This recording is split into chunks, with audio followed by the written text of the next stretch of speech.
How's it going, guys? It is David Claydon from KZR Racing once again, and welcome to my F1 23 My Team Career Mode, the introduction and race number 1 of Season 1 at the Bahrain Grand Prix. Guys, I'm so looking forward to this. I have been itching to get on this game and start trying out the new handling model. So without any further ado, let's just get straight into it.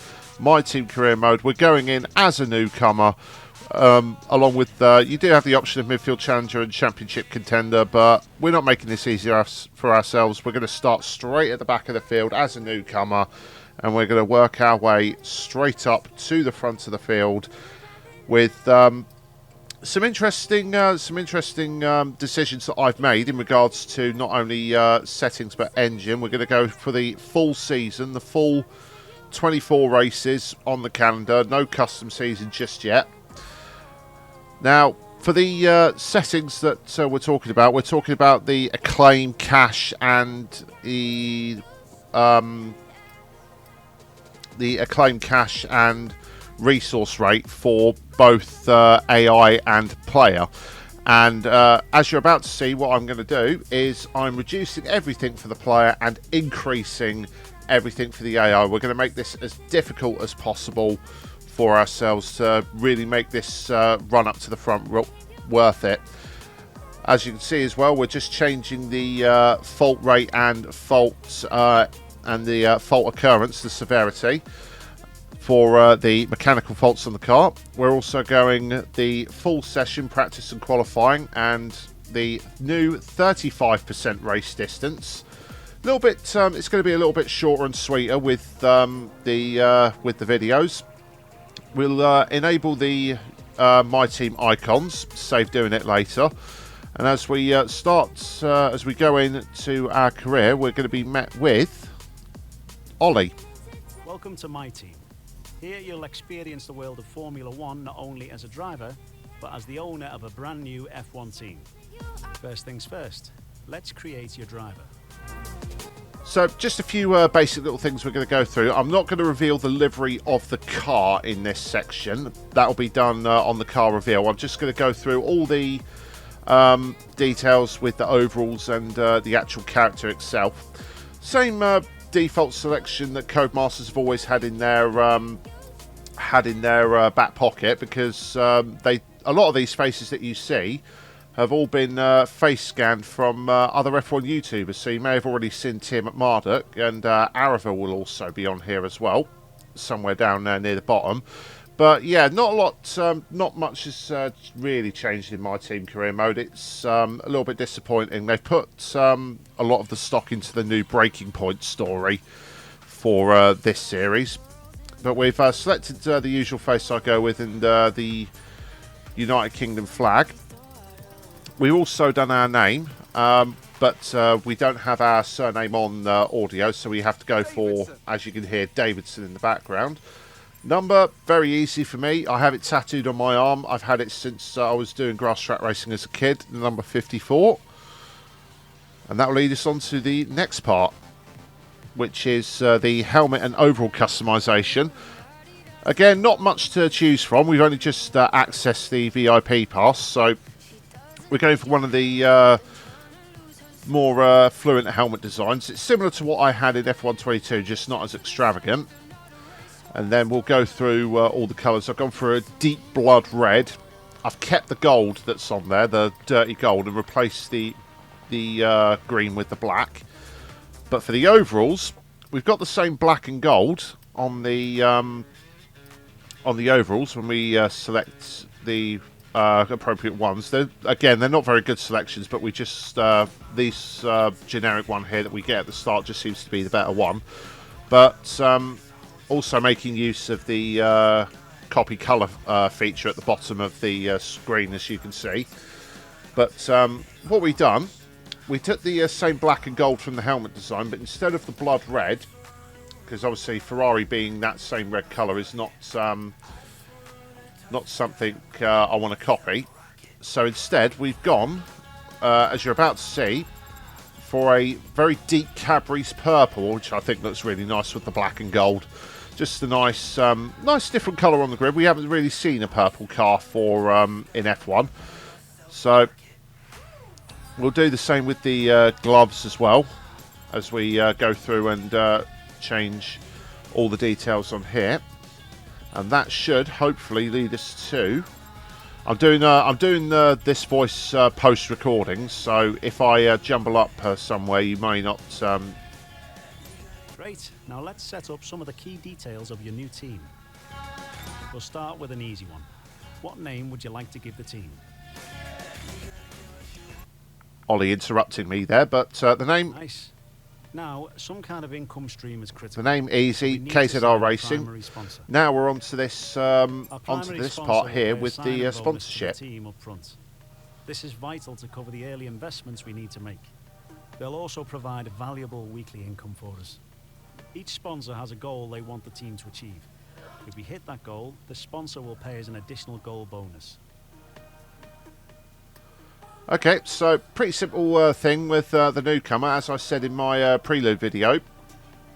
Because we're a newcomer, what we get here is all the money that we have to work with from our sponsor to purchase not only a power unit but also a second driver. I was torn between Seren and Monterey Paris in regards to the payout as opposed to the goal, but 15 points as opposed to like 10th in the constructors with X forming. Fantastic. Now we've got a budget to work with. It's our car won't be going anywhere fast without a power unit. It's about the same anyway, so we just selected that.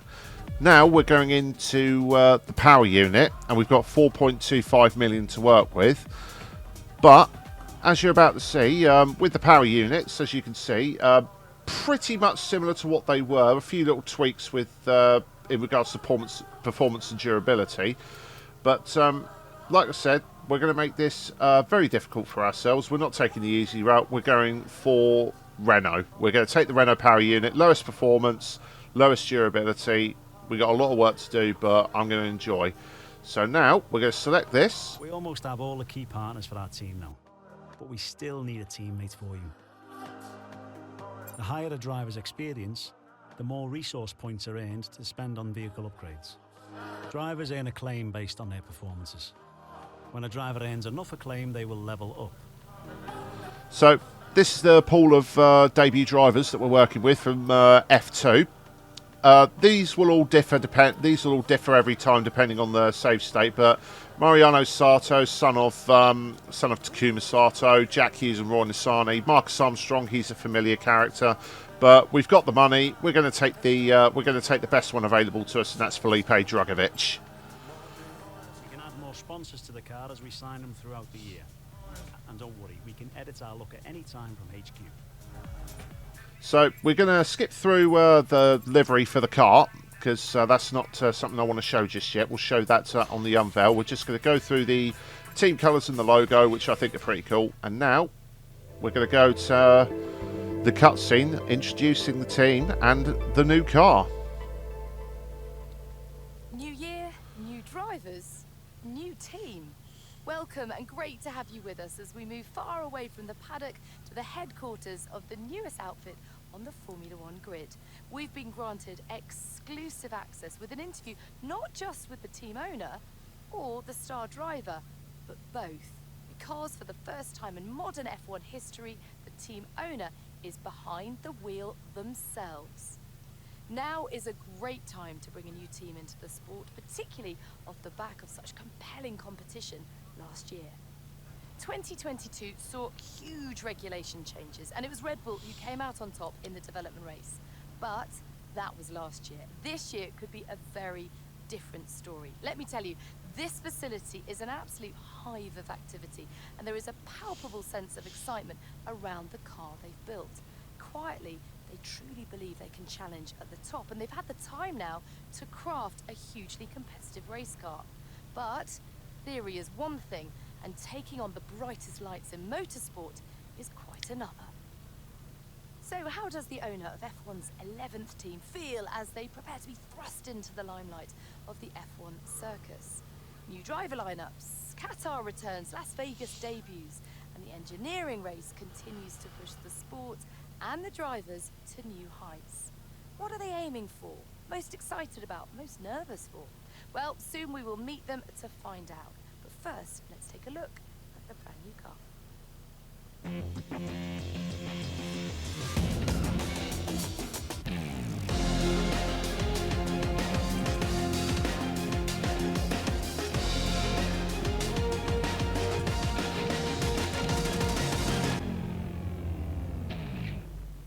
And there she is, the new car for the new season. Well, hi. Thank you so much for having us. Great to be here. I'm going to start with the question that everyone is asking. It's been a long time since we've seen a team owner drive their own car, and a lot's changed since then. The sport has really evolved. So how are you going to manage the responsibility of doing both roles? So these questions, this first one doesn't matter too much in regards to starting the team, but all the subsequent questions are going to count towards your personnel in regards to the building of the car. So aero, chassis, durability, and of course power unit. So depending on what you answer, one of these facilities will get a substantial boost, and you'll already have some parts unlocked ready to go. And tell me about your teammate. They're clearly very excited to have signed with you. What do they bring to the team? Again, this is more for the morale of the teammate, depending on how you answer. So, again, it's going to depend on the teammate you've got. But for Felipe, we went with the top answer to just give him a little bit of a boost. So say, his style fits with the team really well, and we can see how he performs instead of on paper.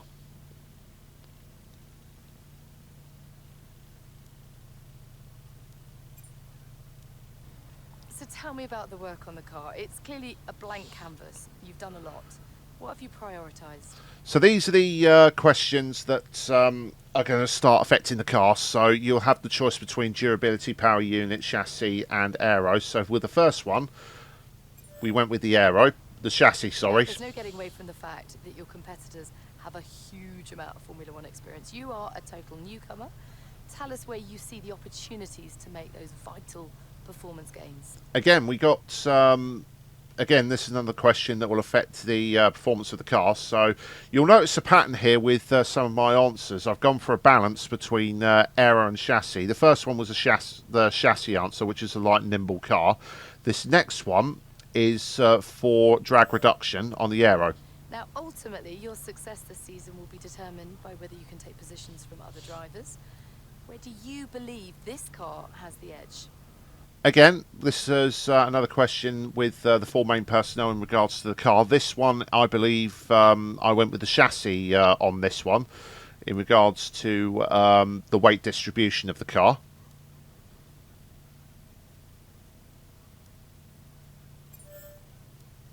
And with so many disciplines and experts working so closely together here at your HQ, who gets the coveted Teacher's Gold Star? Who are you most proud of as the first race edges ever closer? Okay, this question gives us, this is a big one, so whatever you choose on this last question gives you level 1 unlock on all the areas of whichever personnel you choose. So I went with the aero on this one.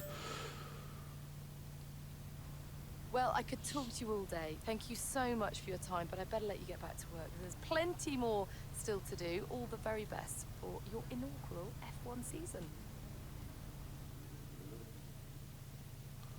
So with that done, you'll now head to your HQ, which again hasn't changed from last year, but it's more than enough to you're pretty familiar with, so you can just go straight through it. Yep, with everything all the same on the It's important to use main screen, it'll be easier to navigate through. So as we go into the activities, you can see we have options for a lot of stuff. Two of them are in regards to team acclaim and merchandising to earn more cash. That was the first thing we chose, just to get that little bit of extra income for the team. The other ones, the other two, the 8-day ones were in regards to personnel. So if you choose aero and chassis focus, they get a 50% boost, but your powertrain and durability departments, they all take a 15% loss. And the same for the other way around. We also have a driver training, which gives a massive boost on all the stats for your second driver.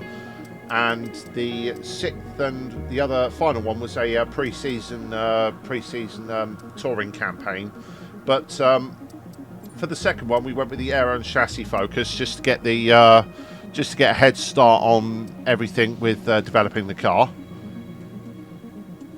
And then from there, we went to these are all the personnel departments for aerodynamics, chassis durability, as well as marketing and personnel, which is your second driver.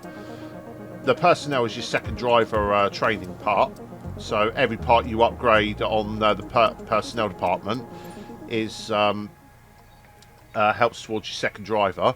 But what we did to start with, we went for quality control on the powertrain to get that going. And then we went over into the actual R&D development tree to have a look at where we were in the pecking order.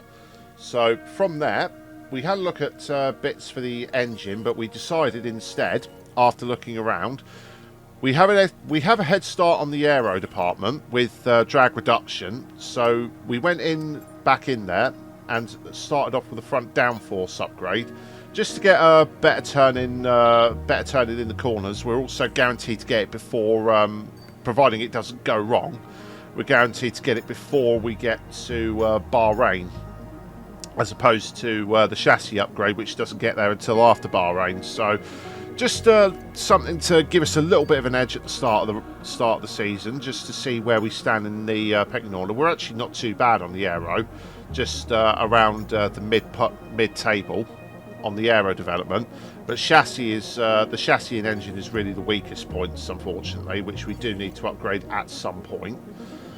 But we're going to skip ahead. We'll skip ahead here to the first part where we get our weekly resources and income, and we use that to then get quality control on the chassis side of things, as well as then we will then skip across to the R&D, and we will get the second weight reduction on the chassis, which is the cable assembly. Again, this is not going to come until just before Saudi Arabia, but having two upgrades come before the first two individual races is going to be very handy. So everything all well and good. Okay, we've had the new parts come through the fabrication. We'll skip through all the finer details, and again, it's not a lot has changed, which is okay. It's kind of familiar, but at the same time, it's really, really disappointing that they put all their stock in improving the handling characteristics. Which, don't get me wrong, I'm all for. It's I've had a quick couple of laps practice, and it's miles better than F122. But I wish they would have split. I wish they would have split it between Breaking Point, the handling, and my team. Just give us a few little extra things in my team just to sink our teeth into. But this is our first time driving our new car out into practice, and to be honest, it was a definite improvement. You'll see on the replay cameras later that it looks so much better. It doesn't have that big bulky nose that the F122 my team car had, but in terms of the actual car behaviour, the power delivery was a lot smoother. I was definitely a lot more confident in the power delivery and getting on the throttle. But the main thing that stood out for me was the understeer.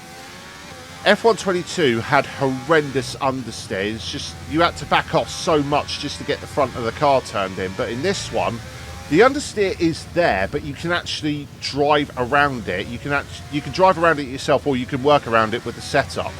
But all in all, the car felt really, really good to drive. So I've got some confidence. I do like driving around Bahrain as well. It's one of my better circuits that I drive on. As we go through the quick practice, should point out here as well, you only get 3 half-hour sessions for practice. So if you get multiple failures on a quick practice run, it can seriously affect your perks you get for your resource. Now, you may have just seen there on the loading screen, it said Bahrain race. Now, I am pre-recording this. Unfortunately, what happened was I had a power surge at my place where I record, and unfortunately it glitched. It corrupted the file for the qualifying. So there's no qualifying in this one. I will have it for the next race though. So let's skip ahead and get into the Bahrain Grand Prix.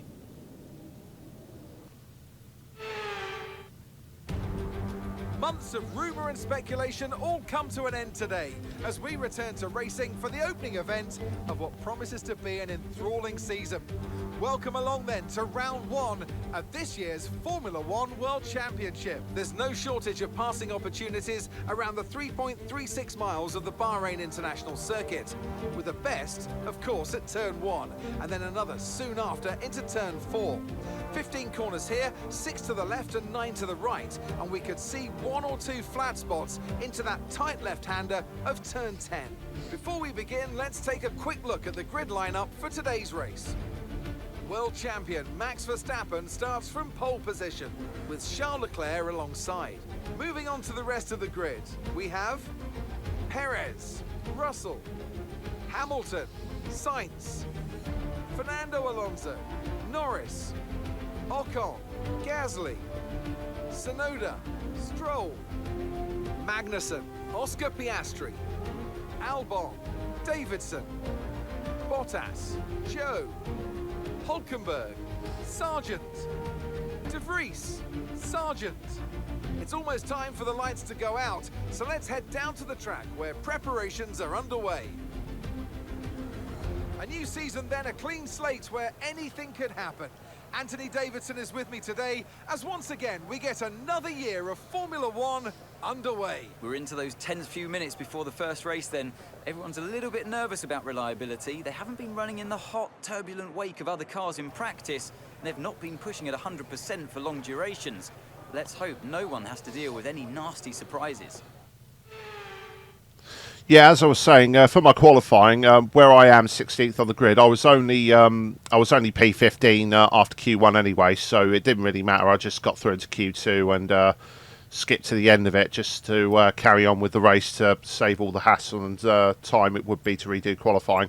But I'm not too sure how the tyres are going to play out here, so I've just put a little bit extra fuel in. Just in case, and I left the tyre strategy you may have seen on soft to hard because, like I said, I don't know how the tyre wear is going to exactly be, but as you can see, all the top guys, mixture of mediums and hards, while the rest of us at the back are on softs. So I don't know actually how this is going to turn out, but as we get to the end of the formation lap, you can see probably could have gone on to the mediums, but like I said, I don't know what my tyre wear is going to be like in regards to the AI and how I'm going to be able to manage it. But it is what it is. We're going to line up. We're going to go through the formation lap cutscene. Just I prefer doing it this way. It's just a nice couple of minutes. I get to just ramble on about what potentially could happen in the race, but it's it all comes down to this now as we now go to 5 red lights for the first round of F123, the Bahrain Grand Prix, and lights out and away we go. Got caught up in my words. Gingerly start there as we pull away. We start closing up to the cars in front. We break a little bit early here, probably a bit too early, but I didn't want to get caught up in any accidents as we go into turn 1. We've got the 2 Alfa Romeos on our outside as we get shoved wide, and we head through turns 2 and 3. Both the Alfa Romeos have got past us. We're down to P18, but we're going to make a dive bomb on Guan Yu Zhou going into turn 4 as we get back up into P17. And now it's just a case of settling into the groove now. Everyone's got through the first few corners without incident, so we can just focus on our race now and focus on getting back ahead of the Alfa Romeo in front of us, Valtteri Bottas, and also the Haas of Kevin Magnussen. I want to preferably finish above where I start. So in terms of trying to score points, I'm not, if something happens in the race, okay, it's a possibility, but I'm not holding out my hopes, as we're going to cut to a replay now of Charles Leclerc at the start, and he bogs down massively. He's had a horrendous start, And Perez is going to come through on the left-hand side, as you can see. He's got the jump on him. And then as we get to the brake zone, the Mercedes of George Russell comes through as well. So Leclerc, from the front row, has had a shocking start as he goes through turns 2 and 3. Hamilton, fortunately, just behind him, is nowhere near. He probably played it a little bit cautious as well to see what they were going to do. But as we now cut ahead back to our PRV at the end of lap 2 onto the main straight, still working out the... you may see him a little bit tentative on the power there. I get trying to get a little bit on the power a little bit too soon there. I had to back out of it, but on pure slipstream, we're going to make a dive on not just Bottas, but Magnussen as well into the inside of turn 1. Magnussen, though, is going to hold the line through there. He's got the better line on the exit, but that was a very good dive bomb into the first corner there. We got Bottas at least, and now we can focus on the Haas directly in front of us as we come out of turn 4, up the hill as the sun starts to set ever more on the Bahrain desert, heading down the hill now. But everything so far is going pretty well. I have noticed as well with this car, as we come to the end of lap 4, we've got DRS on Magnussen. And are we going to make a daring lunge? We are. We're going to go for another big dive into turn 1. Completely cut off Magnussen when he gets the switchback. Trying to get the power down through turn 3 and 4, and we have got up into P15, so we're one place up on where we started. So now, what you're about to see, though, is what I was about to allude to earlier, is when you're following another car on this game, it's not as easy to get on the power. You definitely do feel it out of the slower corners, that trying to get on the power in the wake of another car, it's you have to be a little bit more sensitive with the throttle control. As we skip ahead now to the end of lap number 6 onto 7, as Esteban Ocon is going to go for a move on Lando Norris for P9 into turn 1. He holds it around the outside, but Lando Norris has got the inside. He's going to get on the power a little bit earlier than the Frenchman in the Alpine as they now head up in towards turn 4, and now Gasly is going to go down the inside of Ocon. So Ocon's gone from attacking Norris to defending from his teammate for the last points paid position there, but Ocon is going to hold him off as they head down the hill towards the middle sector. So already the AI are starting to get feisty with one another, and that's going to prove again as the end of the next lap onto lap 8. Oscar Piastri in the pack just ahead of us, actually, is going to go for a move on Yuki Tsunoda into turn 1. He's got the inside line, but Yuki's going to get the better traction out of the corner. AlphaTauri's always been traditionally very good on traction, but Oscar Piastri is going to stay with him. Yuki's got DRS, but it's not mattering to Oscar. He's going to go for the move around the outside into turn 4 as he looks around the outside, but nope, Yuki again aggressively shutting the door there. So Yuki... not messing around in defence. It's good to see that from the AI. They're being a little bit more aggressive in their defending.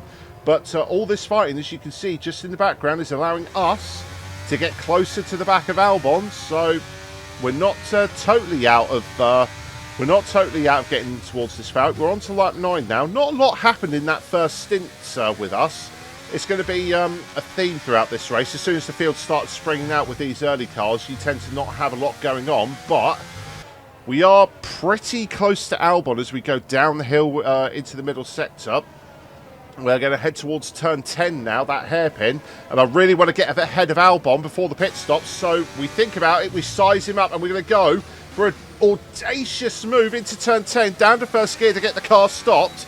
And we do leave Albon enough room, and he, in turn, he leaves us room as well. But that was a bold dive bomb down the inside of Albon into that corner, and that gets us up into P14. But that is all the action before our first pit stop, just to give us time to reset, catch our breath, and go from there into our second stint. A lot of cars have made their stops already for the hard tyres now, and we're one of them as we pull into the garage.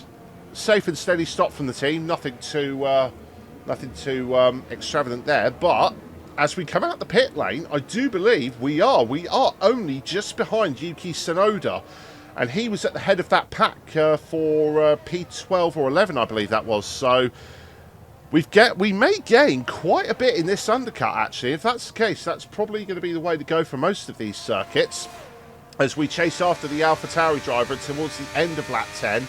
But as you can tell from the tyre difference, the mediums to the hards, Yuki's already pulled nearly a second on us. We're still within the DRS range, so we should be able to keep with him down the main straight and gain back up on him, hopefully, as we go into the final corner. And Yuki's gotten sideways and he's gone! He spun round on the exit of the final corner as our teammate pits. What on earth happened there? Did he get the rear locking on the... No, he picked up the throttle too early. I thought he got the rear locking, which is another new feature on this game, as we take an easy P19 there, or 18 from Yuki, but I don't think it's over yet, because there are other cars in the pit lane as we go past Albon, and there's Piastri on the exit. Piastri in the McLaren. We're going to go around the outside into turn 1, and we're going to move up into P12 of the Bahrain Grand Prix, so the undercut has worked gangbusters for us in that stint. Perfectly judged time stop there. So the undercut has definitely worked well at Bahrain. It traditionally always has for the one-stoppers, but that worked out a lot better than what I thought. But again, the McLaren, it is a quick car. It is quicker than us, and it is on the faster tyres. So I'm going to be very familiar with Piastri for these next few laps, but we're going to skip ahead now to the end of lap 13 onto 14. And Carlos Sainz is going to go for a move on George Russell around the outside into turn 1. Both these guys have already made their stops. They're on the hard tyres. George is going to hold it through turns 2 and 3. But Sainz, yes, gets another bite at DRS. And he's going to go down the inside into turn 4. And hopefully he's going to make this move stick with the Ferrari. It is technically a better car on paper. And he does. Carlos Sainz is up into P5 ahead of George Russell in the McLaren. But now, for us, we're coming to the end of lap 14 now. We're coming into the final corner. Piastri is stuck with us as I thought he would do. And the hard tyres, again, as tradition, they're not as bad as what they were last year. The hard tyres god-awful last year, but they're a bit more manageable, but they're still not brilliant as we go down the main straight as we head towards turn 1. Piastri, is he going to have a look down the inside? He thinks about it, but just pulls back in behind us as we head towards turn 1. Piastri, as we sit in GP2, or F2, sorry, traditionally a bit of a smart driver, a very mature driver. He's not going to make the dive bombs, the gung-ho moves as you would expect. But now, as we head on to lap 16 now, at the start of lap 16, Ocon and Norris are going to resume their battle for P9. Ocon's going to go down the inside to turn 1, and Lando going to hold it around the outside. He is indeed. He will hold that line on the exit, but Ocon's going to get another bite of DRS. It won't come to nothing, though, as we skip back to our POV, onto the end of lap 16, going on to 17. Piastri, again, all over us, like a duvet on a hot night, as we go down towards turn 1 now. I think Piastri, though, has got much closer. He is. We're going to hold it down the outside. We're just going to ease him out wide to avoid the cutback and make sure he doesn't get anywhere near us. And we're squirming on the power, as you can see, out 2 and 3 at Bahrain. Always a difficult traction zone, but that is really, really bad. That is really, really bad from us on the hard tyres. So we've got to... this is going to be the last stint of our race now, just holding off Piastri. But on the end of lap 18, Ocon's gone from attacking Norris to again defending from his teammate, who almost caught him going into the final corner. But now both cars are going to have DRS. But Gasly has got a lot of ERS saved up. He powers past Ocon going down the main straight. And is he going to hold it through on the inside going into the first corner? This is going to help Norris out massively. Those two fighting just helps his cause. He can pull away now, but Gasly is not letting this one go. He's going to hold it on the inside going up to turn 4. They both still have DRS off of Norris. And now, as they head towards turn 4, Gasly on the inside, Ocon on the outside. Is Ocon just going to hold it through on the outside? Just about. Great driving from the two Alpine drivers, unlike in real life at Australia where they ended up clattering into one another. But great driving from them. But it's not over yet. On to the end of the penultimate lap, going on to the start of the final lap. Lewis Hamilton has caught Charles Leclerc for the final podium place. And he's going to go... He's going to fake to the right, go to the left, round the outside of the Monegasque in the Ferrari. Charles Leclerc is going to outbrake him, though. He's going to hold the inside line, but Lewis, 7-time world champion, he's got all the experience. He's not going to let this one go. And now, as they head towards the DRS zone, I think that's Leclerc with the DRS, and indeed, he does keep alongside.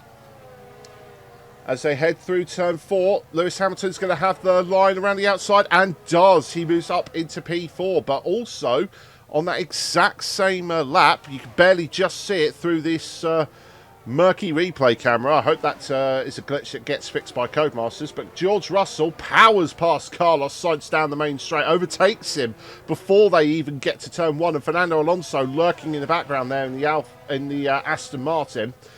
Again, that's a performance update that we're going to be waiting on, as normally the Aston Martin would be much closer to the Ferrari and Mercedes, but Russell moves up into P5 ahead of Carlos Sainz, and now here we are, exact same place, end of the penultimate lap, onto the start of the last lap, and this is going to be another tense moment for us as Piastri is getting closer and closer. Again, we're going to show him the outside once more as we head into turn 1. He's going to take the line. We're going to be a bit more tentative on the brakes this time. We're not going to run him out wide like we did last time, as he pinches us to the apex of turn 1. We're not having any of that. We pinch him to the apex of turn 2 over the corner curbing. That forces him to back out of it, and that is going to be us towards the end of the race. We just managed to hold off, just as Bottas and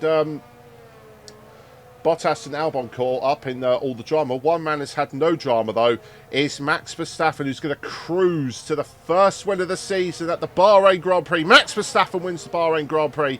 His teammate takes second place. It's a Red Bull 1-2. Lewis Hamilton will hold third, Charles Leclerc fourth, George Russell fifth, Sainz sixth, and Fernando Alonso around that seventh. That pack was actually quite close at the start of the race. Max Verstappen, easy win for him. Red Bull 1-2. Easy, clean sweep for the Milton Keynes team. And as for ourselves, very happy with that first run. P12, couldn't have asked for anything better than that. Points was always going to be an issue, especially with the Alpines and the McLarens lurking around. So P12 on our first attempt.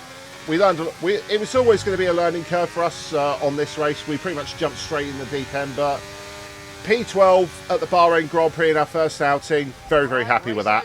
Take care of the car on the way in.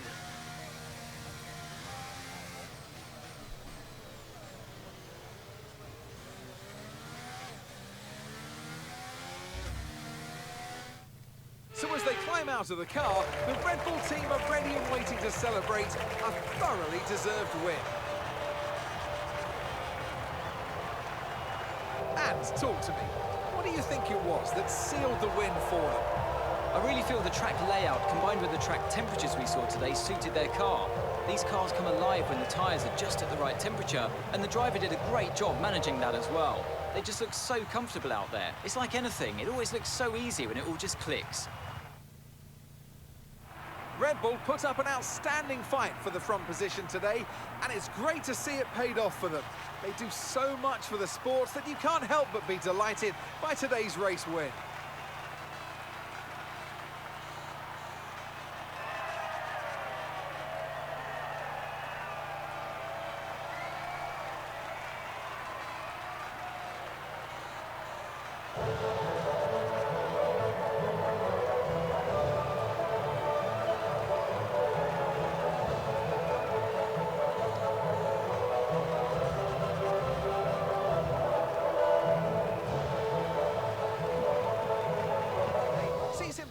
So there we are. That is the end of the Bahrain Grand Prix. Max Verstappen takes the victory ahead of his teammate Sergio Perez. Lewis Hamilton rounds out the podium.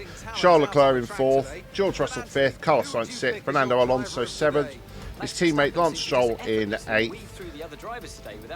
His teammate Lance Stroll in eighth. Lando Norris ninth. And Esteban Ocon rounding out the top 10. Our teammate, dead last, quite a ways behind. A little bit of work to do with him and the car, but the driver standings pretty much the same as what they were as the race standings, whereas the teams, we're at the top team with 0 points at the moment, but everyone else has scored points. Red Bull, Mercedes, Ferrari, Aston Martin, McLaren and Alpine as they stand there.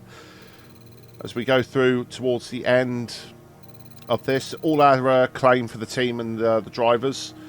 No damages to either of the cars, which is always a nice bonus. So we get fresh 75k there. That gets added to our total, taking it up to 820 plus our race fees that we get from winning there. So all in all, not a bad first race at Bahrain. Couldn't have asked for anything more than that. We brought the car home in one piece, and we got close to the top 10, but we still got a bit of work to do before we get there and score points on the reg. But points as they come will be fine. We have a personnel event here in regards to our second driver. We get to upgrade his pace or his awareness. Now, given the extent of what happened at Bahrain, we went for pace. Dragovic definitely needs it in order to at least stay relatively in the fight. But all in all, can't complain with this. Can't complain with Bahrain.